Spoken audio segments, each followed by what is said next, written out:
요한복음에 나오는 마지막 7개의 표적 중에서 마지막 표적입니다. 죽었던 나사로를 다시 살리신 그런 사건입니다. 이 본문 보면서 좀 이해가 안 갔던 부분이 한 군데가 있습니다. 그것은 뭐냐면 왜 곧바로 가지 않으셨을까 였습니다. 이제 나사로가 죽었다라는 소식, 이렇게 아프다는 소식을 듣고 이제 곧바로 가시지 않고 이틀이라는 시간을 있으시다가 가신단 말이에요. 그 부분이 사실 이해가 잘 가지 않았습니다. 내용을 보면 주님께서 엄청나게 사랑하셨다라는 그런 기록도 있고, 가셔서 이제 눈물을 흘리시는 그런 모습도 있고, 엄청나게 가깝고 특별한 사이였음에도 이틀 동안 그 자리에 계시다가 가셨습니다. 그에 대한 마르다와 마리아 이 두 자매의 죽은 나사로의 이제 누이들이죠. 이들의 반응은 너무나도 당연합니다. 뭐라고 하죠? 예수님께서 여기 계셨더라면, 여기 계셨으면 우리 오라버니가 오빠가 죽지 않았을 것입니다. 이렇게 동일하게 말을 합니다. 마르다는 성격이 적극적이고 분주하고 외향적인 그런 성격을 갖고 있습니다. 그리고 이제 동생 마리아는 조용하고 차분하고 내성적이지만 이제 둘이 어떻게 보면 성격이 전혀 다르죠. MBTI 한번 검사해보고 싶은데 둘 다 반응은 똑같은 거예요. 공통적으로 예수님께서 계셨으면 우리 오빠가 죽지 않았을 겁니다. 이렇게 얘기합니다. 여기 계셨더라면, 여기 계셨더라면 이런 말을 동일하게 하는 것입니다. 여러분, 만약이라는 그런 가정인 거죠. 만약 예수님께서 여기 계셨다면, 이런 말은 우리 삶에서도 자주 사용하는 그런 말입니다. 또한 우리의 태도를, 만약 이랬다면, 이 말은 우리의 삶의 태도를 또 잘 반영하는 그런 말이기도 합니다. 보통 이 만약이라는 것은 두 가지로 사용됩니다. 처음으로는 이제 미래. 만약에 미래에 이렇게 된다면 어떨까? 이렇게 되지 않는다면 과연 어떻게 될까? 이렇게 사용을 하고요. 그리고 또 훨씬 더 많이 사용하는 거는 과거에 만약을 붙이는 겁니다. 과거에 만약 이랬더라면, 그리고 혹은 과거에 만약에 이렇지 않았더라면 지금은 어떨 텐데, 아니면 반대로 지금은 이렇지는 않을 텐데, 이렇게 사용을 하는 것이죠. 제가 이전에 청년부에서 이런 질문을 가지고 뭔가 이렇게 나눔을 했던 적이 있는데, 5년 전에 나에게 1분간 말할 수 있다면 뭐라고 하겠냐, 이런 질문을 가지고 그 대답을 가지고 나눔을 했던 그런 적이 있습니다. 여러분 한번 생각해 보세요. 5년 전에 나 몇 살입니까? 누구는 20대고 누구는 10대고 누구는 30대고 좀 다 다를 텐데, 5년 전에 나에게 내가 1분간 말을 할 수 있다. 그럼 나는 무슨 말을 할까? 한번 생각해 보실래요? 제가 이렇게 질문을 하고 들었던 대답들이 대부분 한 100% 중에 한 95%는 이런 거였습니다. 너 이거 준비해. 너 얘랑 사귀지 마. 너 이거는 하지 마. 이걸 해. 대부분 다 이제 과거의 후회를 가지고 이렇지 않았으면 어땠을까? 아니면 혹은 이랬으면 어땠을까를 가지고 얘기를 하고, 2명 정도만 이런 대답을 했어요. 너 잘하고 있어. 너 참 수고하고 있어. 그대로만 쭉 하면 돼. 힘내. 이런 얘기를 한 사람이 딱 2명이었어요. 그러니까 나머지는 다 과거에 후회를 가지고 이런 대답을 했습니다. 어떻게 보면 이게 청년들뿐만 아니라 우리의 삶의 태도 대부분을 이루고 있는 게, 만약 이랬더라면 어땠을까? 이렇지 않았더라면 어땠을까? 과거에 조금 후회를 가지고 말을 하는 것이죠. 이 말은 현재 상황에 대한 불만족이나 아니면은 걱정, 아니면 슬픔, 아픔을 가지고 과거에 이랬더라면 내가 지금 이렇게 아프진 않을 텐데, 이렇게 고통스럽진 않을 텐데, 혹은 이렇게 어렵지는 않을 텐데, 어떤 이런 삶의 태도가 묻어나 있는 겁니다. 이것은 단순한 삶의 태도에 멈추지 않고 신앙의 태도에까지 나아가게 됩니다. 하나님이 이때 이렇게 해주셨었더라면, 이 기도에 응답해 주셨더라면, 아니면 하나님이 그때 나를 막아주셨더라면, 어떤 이런 태도를 갖게 되는 것이죠. 저도 좀 그런 마음이 종종 들곤 합니다. 어떻게 보면 불경한 말일 수 있는데, 하나님께서 나를 신학대학교에 안 보내셨으면 어땠을까? 막 이런 생각을 하고, 나는 만약에 신학교를 안 갔으면 일반 교회에서 청년으로 어느 정도 이렇게 있다가 뭐 결혼을 하고 아마 나는 중고등부 교사를 꽤 오래 하지 않았을까 뭐 이런 생각도 해보곤 하는데요. 삶의 태도와 신앙의 태도에 이런 부분이 있는 거죠. 내가 이랬다면 아니면 이러지 않았다면 하나님께서 예수님께서 나의 이 기도에 응답해 주셨다면 아니면 막아 주셨더라면 뭐 이런 것들을 우리가 가정을 해보는 겁니다. 만약을 가지고 어, 만약 과거에 이랬다면 혹은 이렇지 않았다면이라는 이런 삶의 태도, 신앙의 태도는 사실 이미 불가능해진 현재를 안타까워하며 여전히 과거에 묶여 있는 것입니다.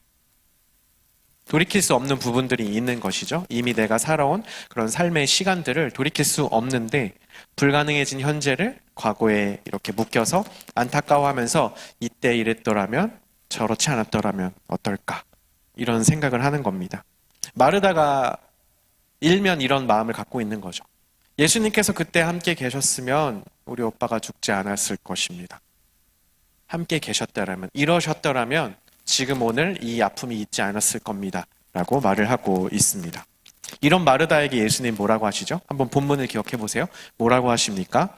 예수님은 너의 오빠가 살아날 것이다. 이렇게 대답을 하세요. 너의 오빠가 살아날 것이다. 이에 대해서 마르다가 이렇게 또 대답을 합니다. 네, 예수님, 마지막 날 그 부활 때에 오빠가 다시 살아날 것을 믿습니다. 이렇게 대답을 합니다.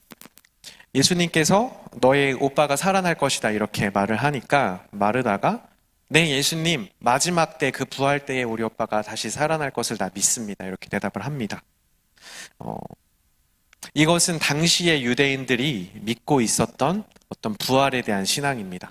유대인들은 종말의 날의 마지막 때에 부활의 때가 오면 모든 믿는 자들이 부활할 것을 믿었습니다. 그래서 마르다, 마리아 똑같이 말하는 거죠. 네, 예수님 마지막 때에 우리 오빠가 다시 살아날 것을 저희가 믿습니다. 이렇게 말을 하는 겁니다. 일반적인 유대인들의 신앙이었습니다. 물론 부활을 부인하는 사두개인 같은 사람들, 부활 없다는 사람도 있었어요. 그런데 대부분의 사람들이 마지막 때에 믿는 자들의 부활을 믿었습니다. 마르다 역시 이 마지막을 말하는 거죠. 과거에 이랬다면 이라는 태도를 가지고 있지만 그리고 한편으로는 또 부활 신앙을 가지고 우리 오빠가 마지막 때에는 다시 살아날 것을 저는 믿고 있습니다. 이렇게 얘기를 합니다. 우리도 마찬가지죠. 우리가 전적으로 뭐 신앙적인 모습을 보이기보다는 어떤 면에 있어서는 좀 믿음을 가지고 있기도 하고 어떤 면에 있어서는 되게 모순적으로 믿음이 없기도 하고 이런 복잡하고 다양한 모습을 가지고 있는 게 우리입니다.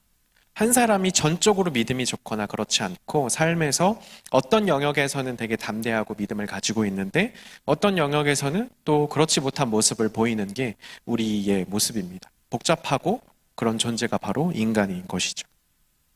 그렇기 때문에 이제 마르다는 과거에 묶여 있어서 예수님이 함께 계셨으면 우리 오빠가 죽지 않았을 겁니다. 이런 슬픔이 오지 않았을 겁니다. 이렇게 말을 하면서 또한 다른 한편으로는 하지만 마지막 때에 우리 오빠가 다시 부활할 것을 믿습니다. 이렇게 말을 하는 겁니다.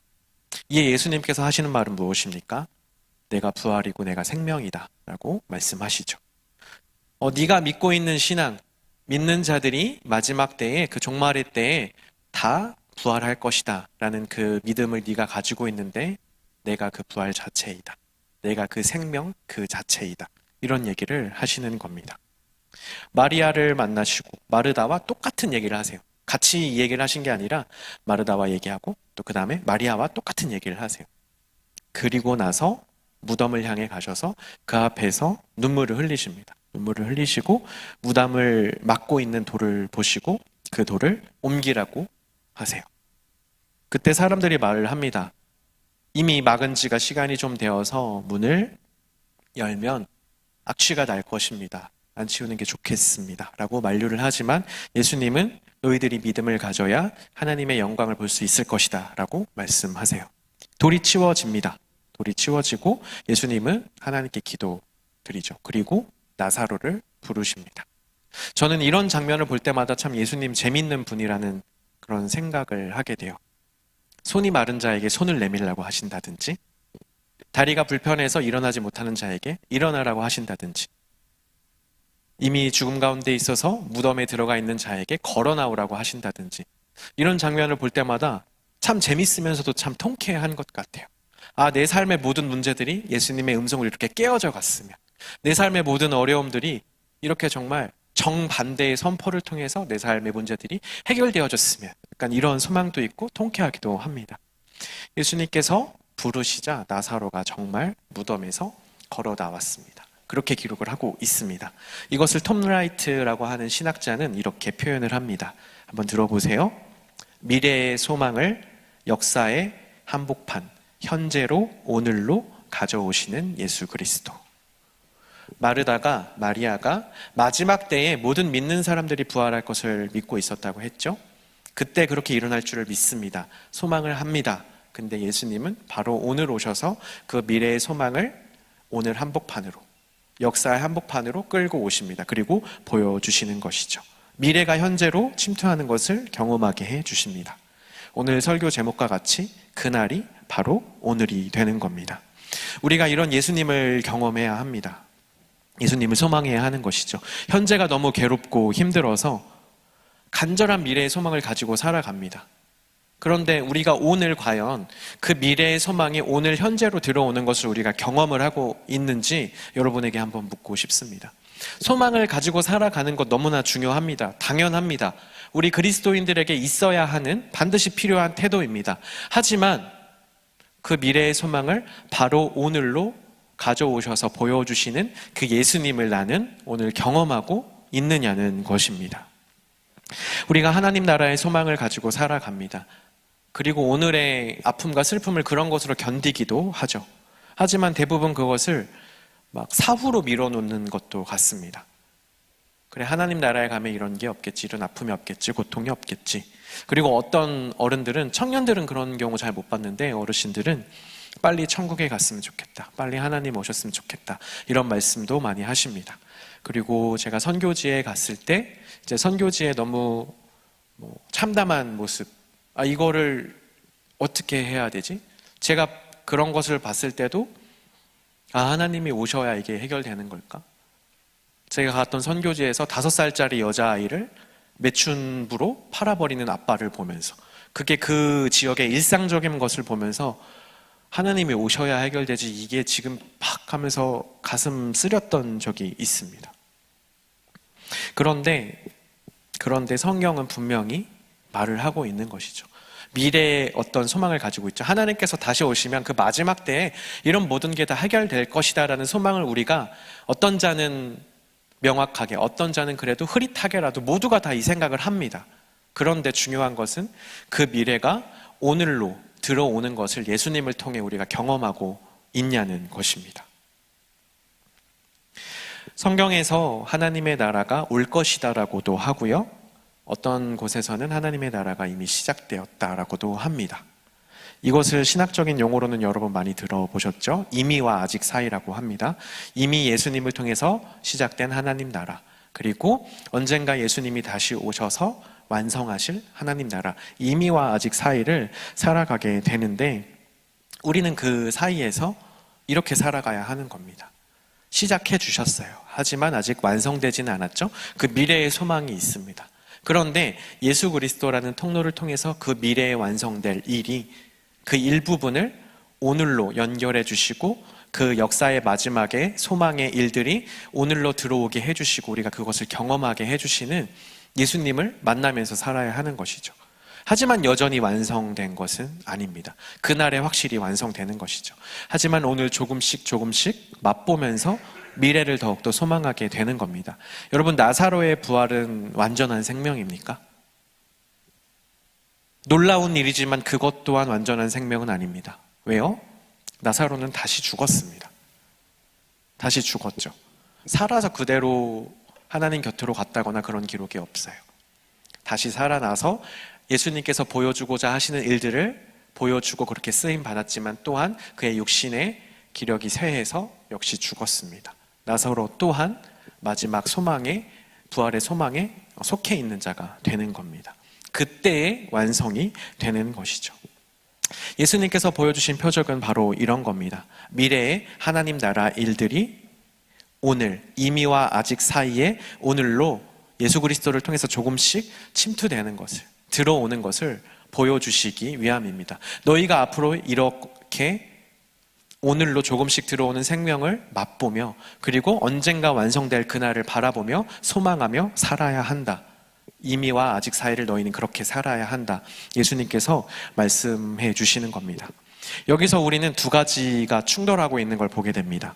예수님의 시간과 우리의 시간이 다르다는 것을, 예수님의 길과 우리의 길이 다르다는 것을 알게 됩니다. 나사로는 중병에 걸렸고 죽을 운명이었습니다.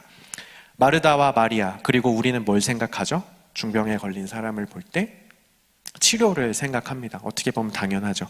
하지만 예수님은 무엇을 생각하셨습니까? 단순한 치료가 아니라 생명을 생각하셨습니다. 다시 사는 새 생명을 생각하셨습니다. 예수님은 단지 병을 치료하시는 분이 아니라 희망이 없고 절망 가운데 살아가는 자들에게 새 생명을 허락하시는 분이기 때문입니다. 사람들이 진정 그 일을 보아야 했습니다. 완전히 죽은 자가 부활하는 것을 보아야 했던 거죠. 아까 제가 이상하게 생각했던 부분이 있다고 처음에 말씀드렸죠. 그게 뭐였죠? 왜 곧바로 가지 않으셨을까? 였습니다. 그때 당시 유대 사람들에게는 이런 생각이 있었다고 합니다. 사람이 죽고 영혼이 며칠간은 머물러서 그 사이에 살아날 수도 있다라는 믿음이 있었다고 해요. 그때 당시에 그런 믿음이 있었기 때문에 예수님은 그 사람들이 갖고 있었던, 혹 곧바로 살아나면 이 사람이 원래 죽은 게 아니었다, 이 사람이 죽은 게 아니었다, 이렇게 말할 수 있고 의심할 수 있기 때문에 그의 영혼이 완전히 떠나고 완전히 죽었다라고 생각이 될 때까지 이틀을 기다리시고 그 이후에 가서 완전히 죽었다라고 생각되는 그 나사로에게 생명을 불어넣어 주시는 겁니다. 미래로만 생각하던 일, 언젠가 우리 오빠가 부활할 것을, 다시 살아날 것을 믿습니다. 그 마지막 때를 저는 믿습니다. 그 믿음의 열매가 오늘 일어나는 것을 예수님께서 보여주시기 위해서 예수님은 이틀을 기다리시는 것입니다. 나사로에게 진정 필요한 것은 단순한 병의 치료가 아니라 새로운 생명이었습니다. 그리고 우리도 마찬가지죠. 내 삶에 문제들이 있습니다. 어떤 육신의 질병 같은, 그리고 우리의 삶을 옥죄고 있는, 내 삶을 뒤흔드는 여러 가지 문제들이 있습니다. 하지만 정말 중요한 것은 단순한 그런 문제의 해결이 아니라 예수님을 통한 생명을 우리가 경험하는 겁니다. 우리는 때로 내가 경험하고 있는 이 문제들이, 이 어려움이 너무나 아프고 힘들어서 빨리 이것에만 벗어났으면 좋겠다라고 생각을 합니다.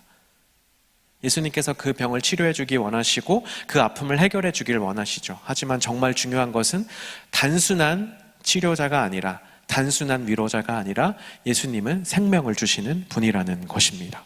우리에게 그 모든 것이 필요한 것입니다. 이 나사로가 다시 살아난 것, 이것은 그냥 단순한 기적, 단순한 부활이 아닙니다. 예수님은 이때 어떤 상황이셨냐면 온 세상을 살리신 십자가의 죽음을 향해 가고 계셨던 그런 상황인 거예요. 나사로에게 생명을 주면서 가시면서도 스스로는 죽으러 가고 계셨던 겁니다. 예수님은 그런 마음을 가지고 살리러 가시지만 반대로는 자신이 죽으러 가고 계셨던 그런 상황이었습니다. 예수님은 완전히 죽으셔야지 다시 살아날 수 있으셨기에 죽으시러 가고 있으셨던 겁니다. 죽음을 건너 사람들에게 완전한 생명을 주시려, 내가 이 죽음의 형벌을 당해야 모든 사람의 죄가 해결되고 이들에게 생명을 줄 수 있기 때문에 생명을 주기 위해 반대로 죽으러 가고 계셨던 겁니다. 나사로를 통해 이것을 보여주시는 것이죠. 죽은 자가 살아난다. 그리고 이전 사람이 완전히 죽어야 너희가 새 생명을 얻고 다시 살아난다. 제가 예전에 청년으로 있을 때 새벽 기도를 갔는데 어떤 분의 기도를 이렇게 귀에 꽂히게 이렇게 듣게 되었어요. 그 기도가 참 기억에 남는데, 주님, 제가 죽어야 살죠. 주님, 제가 죽어야 살죠. 이렇게 계속 기도를 하시는 거예요. 너무 특이한 말이어서 제 기도를 하지 못하고 무슨 마음으로 저런 기도를 하실까? 무슨 생각이실까? 어떤 마음이실까? 계속 고민하다가 내가 주인된 내 삶이, 내 생각과 내 가치관이 완전히 죽어야 예수님으로 살 수 있겠다라는 그런 기도시겠구나. 내가 죽어야 예수님으로 살 수 있겠다라는 그런 기도시겠구나. 맞다. 내가 죽어야 또한 살 수 있다. 이런 응답을 받았던 적이 있습니다. 우리는 때로 곧바로 나사로에게 가지 않으셨던 그 이틀 있잖아요. 그 이틀 때문에 너무 고통스러워합니다. 괴로워합니다. 당연하죠. 우리의 생각과 기대가 예수님의 생각과 기대에 딱 맞아 떨어지지 않을 때 그 이틀이라는 간격, 그 사이 때문에 우리는 너무나 힘들고 괴롭습니다. 그 이틀 후에 예수님께서 우리에게 오셔서 하시는 말씀은 무엇이냐면 돌무덤 앞에 큰 돌을 치우라는 것입니다. 그때 그것이 치워질 때 예수님과 우리 사이에 있는 그 이틀이라는 간극이 해소가 됩니다. 이미 지나버린 되돌릴 수 없는 그런 과거, 만약 이랬다면, 아니면 만약 이러지 않았다면 하면서 상심하고 안타까워하고 있는 우리들이 그 부활을 만나기 위해서는 돌을 치워야 했던 것입니다. 그 돌은 뭘까요? 여러 가지 생각을 많이 하게 됐습니다. 내가 이 돌을 치워야지만 그 생명을 볼 수 있고 경험할 수 있는데, 내 안에 있는 내 삶에, 내 마음속에, 내 신앙에 꽉 막혀있는 돌들이 있구나. 그것을 발견하게 되었어요. 이 이틀이라는 간극을 견디지 못하게 하는 그 돌들, 내 생각과 내 편견들, 이렇게 해야 된다, 아니면 이렇게 되어야 한다, 하나님의 일은 이런 식으로 이루어져야 한다, 내 주장들, 내 가치관들, 아니요, 하나님 저 돌 치우면 그 속에서 악취가 날걸요? 치우면 안 되는데요? 내 생각은 이래요. 절대 치우면 안 될 것 같아요. 치우면 큰일 날 것 같아요. 이렇게 부활의 생명을 봐야 하는데 그것을 막고 있는 내 모든 생각들, 내 주장들, 내 가치관들, 그간의 내 경험들, 이 돌을 치우지 않으면 그 이틀이라는 간극, 하나님과 예수님과 우리 사이에 그 이틀을 채울 수가 없는 것입니다. 그 돌이 치워졌을 때 우리는 비로소 그 생명을 보게 되고 그 이틀이라는 간격이 사라지게 되는 겁니다. 그것은 결국엔 예수님의 말씀에 순종하는 겁니다. 내 생각으로 이해되지 않을지라도 시신이 들어간 지 며칠이 됐고 이것을 지금 치워버리면 그 속에서 썩은 내가 날 텐데, 악취가 날 텐데, 결과가 결코 좋지 않을 텐데 라는 생각이 든다 할지라도 예수님의 말씀에 순종해서 그 돌을 치우면 내 마음에 있는 생각의 돌, 편견의 돌, 내가 그동안 해왔던 경험의 돌을 치워버리면, 예수님의 말씀에 순종해서 그렇게 하면 우리는 생명을 볼 수 있는 것입니다. 내 판단과 내 기대는 내려놓고 하나님의 생각과 하나님의 판단대로 나아가야 합니다. 만약 이랬다면, 이렇지 않았다면 이라는 내 기대와 생각은 내려놓고 미래에 있는 소망을 오늘로 가져다 주시고 맛보게 해주시고 더욱더 미래를 꿈꾸게 하시는 그 하나님께 모든 것을 내어 맡겨야 합니다. 여러분 기억하십시오. 우리는 완성되지는 않았지만 이미 시작된 이미와 아직 사이를 살아갑니다. 이 사이를 살아가는 우리가 우리의 삶의 어려움과 문제를 이겨내는 단 하나의 길은 그 미래에 있을 일을 오늘 조금씩 맛보아서 아는 겁니다. 조금씩 맛보아서 알 때 더욱더 미래를 소망할 수 있습니다. 조금도 경험하지 못한 것을 여러분 기대할 수 있나요? 조금도 경험해보지 못하고 알지 못하는 것을 여러분 바랄 수 있겠습니까? 그럴 수 없는 거죠. 조금이라도 맛보아야지, 아, 이게 정말 좋은 거구나. 이게 완성된다면 과연 그 기쁨, 그 즐거움은 얼마나 클까? 그 조금의 경험이 있어야 완성을 소망할 수 있는 것이죠. 이미와 아직 사이, 그 오늘을 살아가는 우리들, 이 역사의 한복판 현장으로, 현재로 그 미래에 있을 일들을 조금씩 오늘 사이로 연결해 주시는 예수님을 경험해야 우리가 오늘 살아갈 수 있는 겁니다. 내 생각과 내 판단과 내 기대를 모두 내려놓고 하나님의 생각과 하나님의 판단 앞에 순종하여서 그 생명을 경험하는 우리 모두가 되었으면 좋겠습니다. 오늘의 어려움, 오늘의 힘듦, 오늘의 고통을 그저 견디기만 하는 것이 아니라, 미래에 있을 일들을 오늘 맛보게 해주시는 예수님의 은혜로 그것을 경험하고 이겨내고 더욱더 미래를 소망할 수 있는 우리 모두가 되었으면 좋겠습니다. 이 시간 함께 찬양하실 때 하나님의 그늘 아래라는 찬양하면서 오로지 주님만 의지하며 우리에게 생명을 허락해 주시고 은혜를 허락해 주시는 하나님을 바라보면서 이미와 아직 사이 오늘을 살아갈 수 있게 해달라고 함께 찬양하며 나아갔으면 좋겠습니다.